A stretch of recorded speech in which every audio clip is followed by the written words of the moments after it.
मैं एक बात कहना चाहता हूं, कल दिवाली का दिन था और बहुत सारे फरमान, ऑर्डर, तानाशाही ये पूरे देश में हिंदू समाज के ऊपर थोपी गई। तो क्या हुआ? क्या हुआ उसका नतीजा?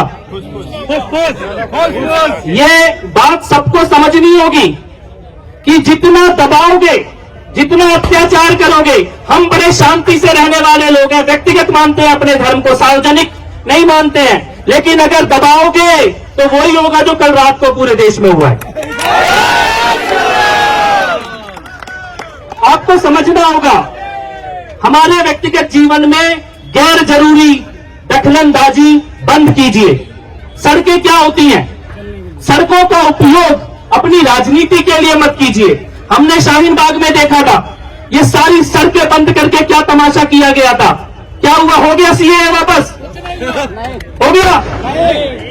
सड़कें और शरीर में बहती चलती हुई धमनियां और नसें ब्लॉक नहीं की जा सकती, शरीर रुक जाता है, और सड़कें ब्लॉक नहीं की जा सकती, शहर और देश रुक जाता है।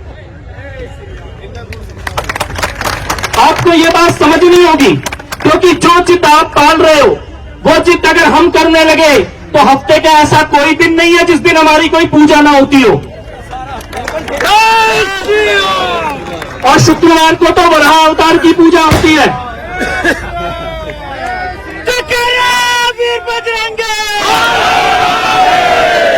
भारत के संविधान में सबको बराबरी का अधिकार है। सड़कें बंद करना, रास्तों को रोकना, ये किसी धर्म का हिस्सा हो नहीं सकता, होना नहीं चाहिए।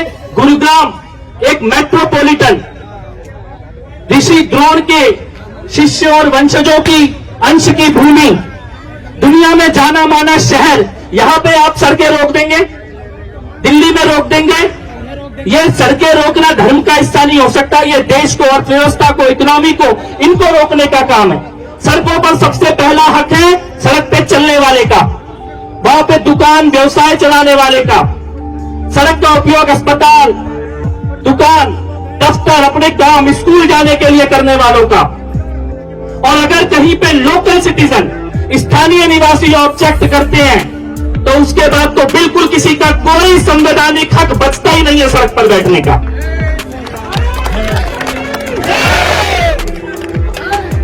मैं केवल इतना ही कहना चाहता हूं, ये तो साल में एक दिन आने वाली गोवर्धन की पूजा है, इसके लिए हम लोग आज यहां पर इकट्ठा हुए हैं। लेकिन इस उदाहरण को आप समझिए कि अगर ये ही करने लगे आपके जवाब में, तो सड़कें सबकी बंद हो सकती हैं, रास्ते सबके बंद हो सकते हैं। इसीलिए परस्पर सम्मान के साथ, एक दूसरे की इज्जत के साथ आप अपने जो निर्धारित धर्म स्थान है उसके अंदर अपनी पूजा व्यवस्था कीजिए।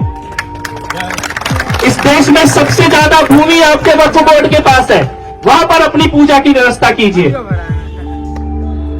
लेकिन ये जिद और उसके बाद बाहर से लोगों को बुला के भीड़ इकट्ठी करना, दूर दूर से लोगों को बुला के शक्ति प्रदर्शन की कोशिश करना, इसका कोई अंत नहीं है। अगर ये करने पे आ जाए तो गुरुग्राम की धरती से पूरे भारत में, क्योंकि ये समस्या केवल यहां की नहीं है, बाकी लोग केवल चुपचाप देख रहे हैं, लेकिन पीड़ा सबको हो रही है अपनी परिधि के अंदर, अपने परिसर के अंदर। यहां पर तो कुछ होता नहीं था ना, कोई तो मस्जिद नहीं होती थी, आज है ना। यानी कि यहां पर किसी ने रोका तो नहीं, किसी ने विरोध तो नहीं किया, किसी ने आपको पीछे धकेलने की कोशिश तो नहीं की। लेकिन अगर हमको पीछे धकेलोगे, दीवार पे जाके टिका दोगे, किसी को इतना पीछे धकेल दो कि वो दीवार पे जाके टिक जाए, तो एक धक्का तो फिर मारना ही पड़ता है। जय श्री राम, जय श्री राम। भारत सेक्टर झांकी है हिंदू संयुक्त समिति ने, और ये गैर कानूनी, कोई 37 जगह अलॉट नहीं की गई थी, कहीं कोई ऐसी व्यवस्था नहीं थी। और कैसे की जाएगी ये व्यवस्था? आप कहते हैं कि आपको जगह दे दी गई पुलिस ने, तो फिर आपके धर्म से अगर मौलाना जी आकर बैठेंगे तो हिंदू धर्म से कौन आके डिसाइड करेगा? ये भी निर्णय होना चाहिए। आप किसी को भी बुला के वहां पर साइन करा लेंगे और किसी को भी परमिशन दे देंगे, इसका कोई अंत नहीं होने वाला है। इसका अंत यही होगा जो यहां पर हुआ है आज।